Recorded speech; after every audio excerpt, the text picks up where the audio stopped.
The sound of the doorbell sliced through the night like a blade. It was 3 a.m., the kind of hour when the world is supposed to be asleep, quiet, safe.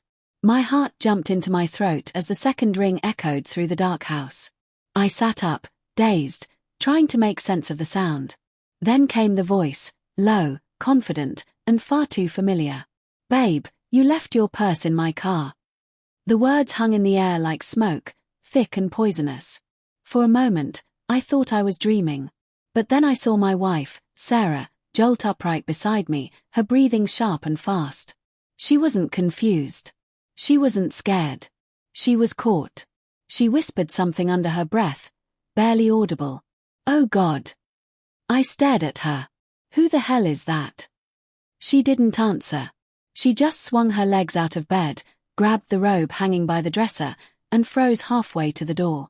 Her shoulders trembled. The silence between us was unbearable, so heavy it felt like the walls were closing in. I followed her down the hallway, the wooden floorboards creaking under my bare feet. Each step felt like walking toward the edge of a cliff. The man's shadow stretched across the frosted glass of our front door. I could see him standing there casually, one hand in his pocket, the other holding what looked like her purse. When Sarah opened the door, the warm air from inside met the chill of the night. The man smiled, a lazy, intimate kind of smile, the kind reserved for lovers, not strangers. "Didn't mean to wake you," he said. His eyes flicked to me briefly, assessing, almost amused. "She left this in my car." Sarah's voice cracked. "You should go." Go. That was it. I stepped forward, my pulse thundering.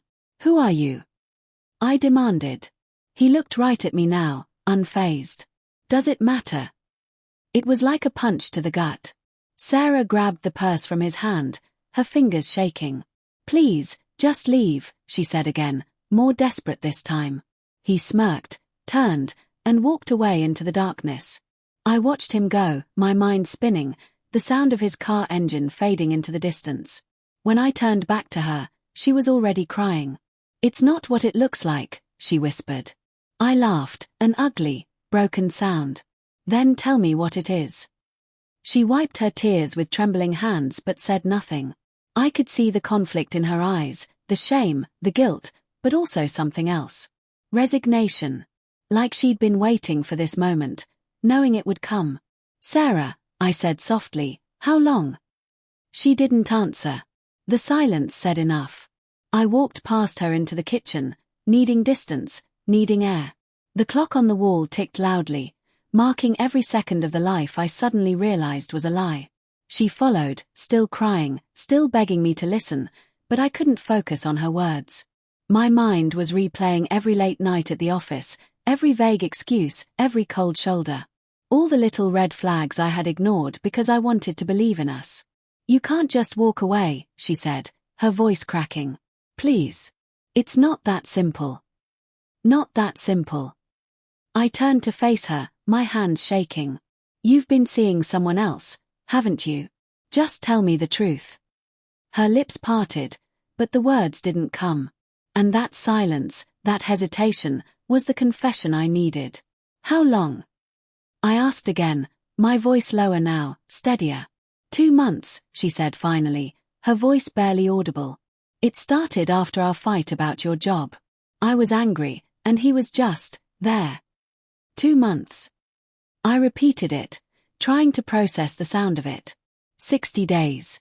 A lifetime compressed into betrayal. She tried to move closer, reaching for my hand, but I pulled back. "Don't," I said. The word came out harsh. Her eyes filled again. "It wasn't supposed to happen like this. He means nothing, I swear." "Then why was he at our door at 3 in the morning calling you babe?" Her lips trembled, and she broke down. "Because I ended it tonight," she whispered. "I told him I couldn't do it anymore. That I love you. That I wanted to fix this." For a second, that hit me harder than the betrayal itself. I wanted to believe her. God, I wanted to. But the image of that man, his smirk, his confidence, played in my head like a haunting refrain. "You ended it tonight," I said slowly. "And then he brought your purse back to our home. That's not ending it, Sarah. That's disrespect." she sobbed, covering her face. I didn't think he'd come. I swear, I told him not to. I sat down at the kitchen table, staring at the pale blue mug I used every morning. The one she used to fill for me before work. My hands felt numb. Everything around me looked the same, yet it all felt unfamiliar, tainted somehow. Was it worth it? I asked quietly, throwing all this away for him. She shook her head. No. I made a mistake. I was lonely. You've been so distant lately. You don't look at me the same. That hurt, because it was true. I had been distant, caught up in deadlines, bills, routines. I thought we were solid enough to survive it. I never imagined she'd look for warmth somewhere else. I still love you, she said through tears. I'll do anything to fix this. I looked at her, and for the first time, I didn't see my wife. I saw a stranger, a woman who had shared my bed, my secrets, my dreams, and still found space for someone else. The clock ticked on. The house was painfully silent except for the faint hum of the refrigerator. Finally, I stood. You should go stay somewhere else tonight, I said. I need time. She reached out again, pleading. Please, don't do this. Don't end us over one mistake. I looked at her hand, the same one that wore my ring, the same one that had touched someone else. You ended us the moment you opened that door to him, I said quietly. Her face crumpled. She nodded, realizing there was nothing left to say. She packed a small bag, her movements slow and broken, and walked out the same door the man had just stood at. I watched through the window as her taillights disappeared into the night. The silence that followed was unbearable. I wanted to scream, to punch something, to erase the image of her tears, but all I could do was sit there in the dim kitchen, staring at her purse on the counter. The same purse she'd once joked was her safe place.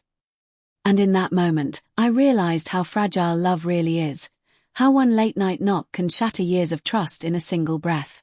I stayed there until the first light of morning, the weight of her betrayal pressing against my chest like a stone.